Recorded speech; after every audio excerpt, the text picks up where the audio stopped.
Iran's President Hassan Rouhani describes the ongoing nuclear negotiations with world powers as a matter of the heart, not just centrifuges.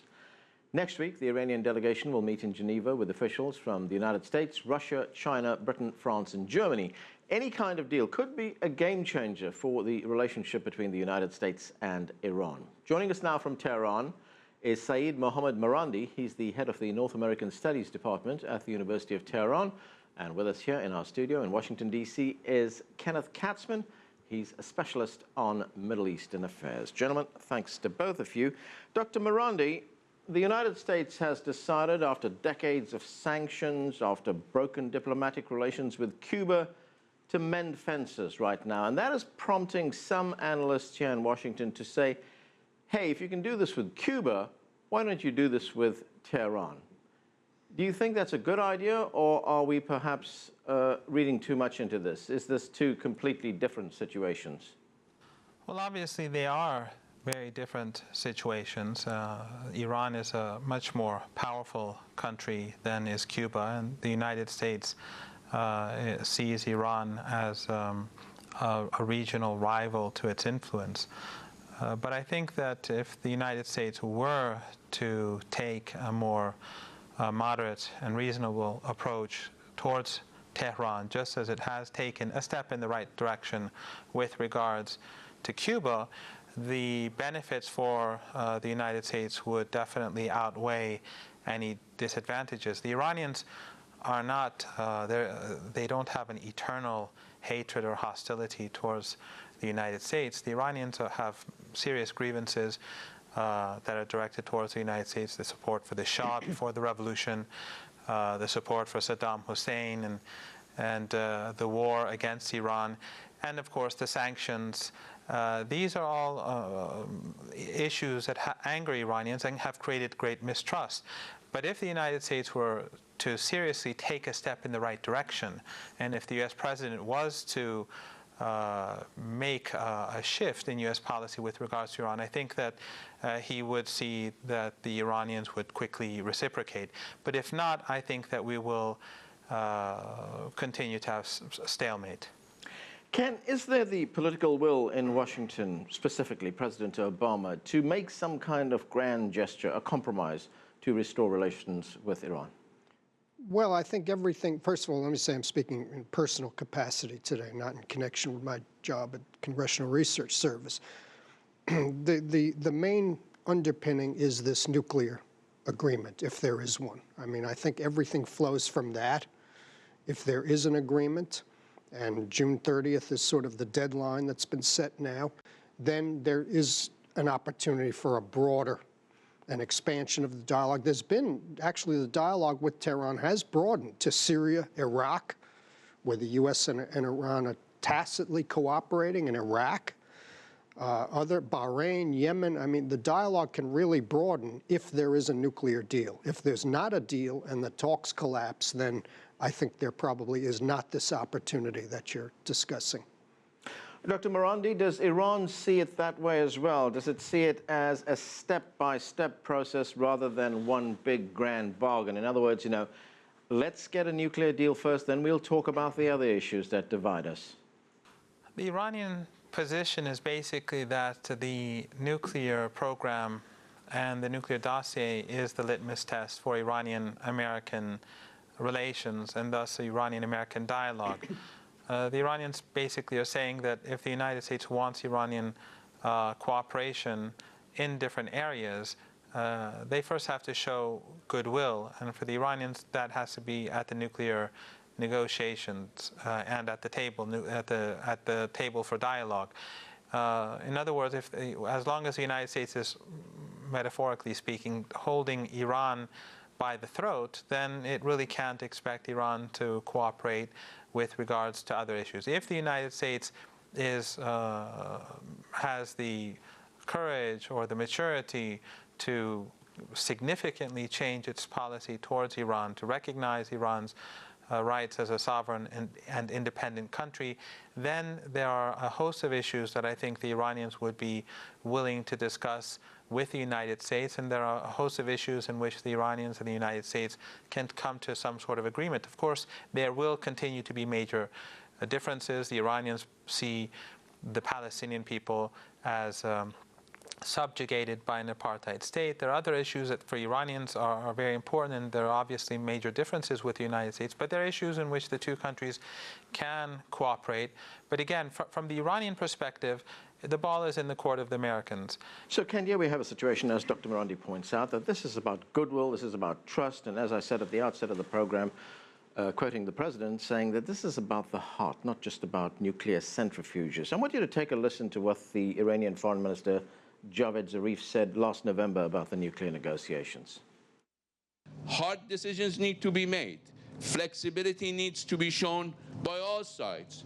But I believe that we can, in fact, reach a solution that will change the course of relations and would change the general picture of our region and beyond. When you hear sentiments like that, when you hear that kind of tone, does it indicate to you that there is a serious political will on the part of Iran to come to a nuclear deal? Oh, I think there's no doubt there's serious political will, and I think it's driven by the people. The sanctions have really bitten hard on the economy there. A lot of businesses have closed, debts in default, economic contraction.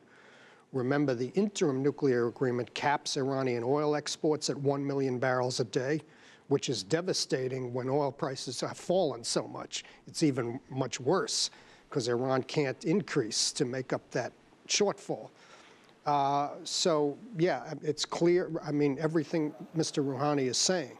He's going against really the hardliners who are skeptical of a deal. He's threatening even to hold a public referendum on a nuclear deal, as if to say, I will go over the heads of the hardliners on this, because he knows the public wants this deal.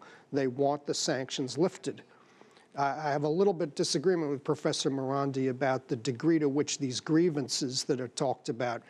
I think in the elite level, among the hardliners, these grievances get brought up a lot. But I think the people I talk to, which are not many, obviously, and it's hard to visit there, can't really visit there, but the people at the popular level want this deal. They want to go back to the international community, do not want to be viewed as pariahs, and are not really concerned about how many centrifuges Iran has or what it can make in terms of enriched uranium. They want the deal, and they want to get back into the international community. Dr. Marandi, is there this political will among the people of Iran for a quick deal? You know, the president, Hassan Rouhani, was elected on a platform of reaching a deal with Western powers on the nuclear issue. So in a sense, he has to fulfill this election pledge, doesn't he? I think that there's a major misunderstanding, again, in the West, and that is that President Rouhani came on a platform where he said that he will decrease tensions over the nuclear program, but at the same time he will preserve Iran's sovereignty and Iran's nuclear program, and I think he's very serious about that. If you look at polls carried out by institutions like the University of Maryland, you'll see that, and these are American institutions, you'll see that the overwhelming majority of Iranians believe very strongly in the Iranian nuclear program, and that there's a great deal of support for the nuclear program. And President Rouhani's talk, first of all, when he spoke the other day, he wasn't speaking specifically about a referendum for the nuclear program. And he was speaking about a host of different issues, and he was speaking in general terms. So at the end of the day, I think still the important point is that the United States, if it wants a deal, it has to really stop fooling itself. Both President Rouhani has said many times, and so has Foreign Minister Dr. Zarif, that Iran wants its sovereignty, it wants its dignity, and it wants a deal as well. But it will not sacrifice its sovereignty for a deal.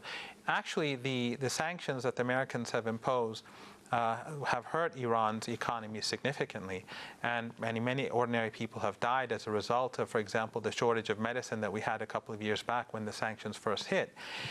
But it is also causing, I think, a very interesting change in Iran, in that Iran is moving much closer, and so is Russia, towards one another, especially since the Americans have started imposing sanctions on the Russians as well. And it's also driven China closer to Iran. While the sanctions bite, and while the sanctions, all Iranians want them removed, but I think that in the long run, the sanctions are not, the Americans shouldn't be jumping for joy because they're causing suffering in Iran, because ultimately the Iranian government will demand the rights that it has within the framework of international law. And Ken, when we look at it from the United States point of view, it's a bit more complex here than it seems, isn't it? I mean, the one complication is that the president, the White House, might reach an agreement with Iran on this nuclear deal, but he has no power to lift sanctions. That power is left to Congress. Congress right now, both houses are controlled by the Republicans, who are opposed to a deal with Iran. The overwhelming majority of the sanctions would require congressional action to lift them outright. Under the laws that were passed, the president has a great deal of discretion to ease sanctions using waiver authority and other authorities given to him by these laws. So there clearly, in my estimation, is more than enough authority to implement any deal that's reached with Tehran. If a deal is reached, of course, there would be a period under which Iran would have benchmarks to comply. And then, you know, as Iran complies and implements the deal, then we would see what congressional sentiment would be to actually lift the sanctions outright. If Iran is complying fully for a period of a year, and clearly the issue of an Iranian nuclear weapon is off the table and there's no fear of that anymore, then I think, you know, you could potentially see a change in sentiment to actually lift the sanctions outright. Dr. Marandi, I want to bring up one final point with you, and it's what Ken Katzman just mentioned a moment ago, and that was the falling oil price. I mean, it's gone below $50 a barrel just in the past 24, 48 hours. Does that increase the pressure on Iran to come to a deal so that it can get sanctions lifted, so that it can produce more oil and export more oil? Obviously, lower oil prices are not good news for Iran. But at the end of the day, Iran is already sanctioned, and it does have difficulty obtaining the money that it earns from the export of oil. So Iran's oil exports have already declined significantly over the past couple of years. But it has had an advantage as well, and that is that Iran's economy, unlike that of Saudi Arabia, has always been much more diverse. And it has helped the Iranian economy become more export-oriented. And the economy itself, or the local consumption of Iranian goods, has also increased because of the devaluation of the Iranian currency.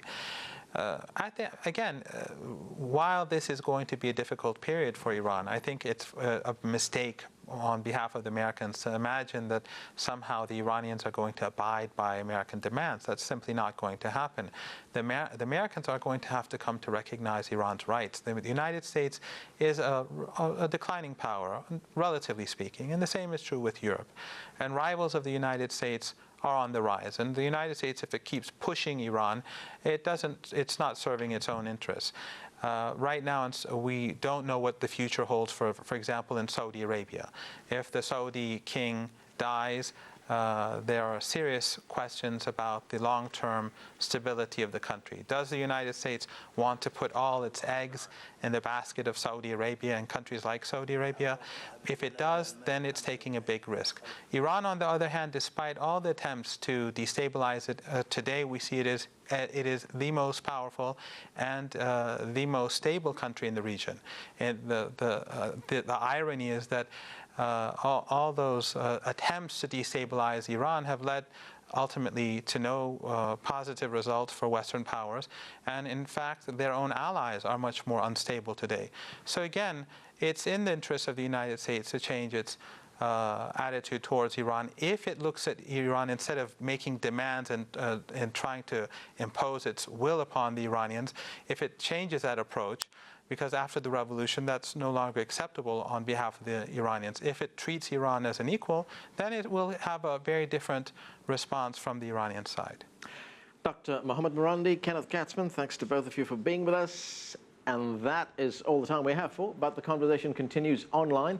Join us on CCTV America's Facebook page to comment on this or any other show, or chat with us on Twitter at @CCTV_America. I'm Anand Naidoo in Washington, D.C. Thanks for being with us.